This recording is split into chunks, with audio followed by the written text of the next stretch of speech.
Hello. In this video, you will learn how to speed up rapid e-learning development in Storyline 360 using Media Library. When you're working with a large course, you may reuse the same image or audio on several slides.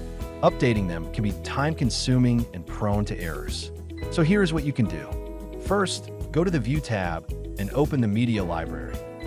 In the Media Library, locate the media you want to replace. You'll see its file name, size, number of uses, and where it's used in your project. On the right-hand panel, click the Replace icon, and then select Picture from File option. Then select a new file from your computer. Storyline automatically replaces the selected media across every slide where it's used. And that's it.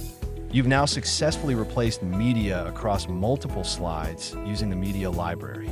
Thank you for watching. If you found this helpful, follow us for more.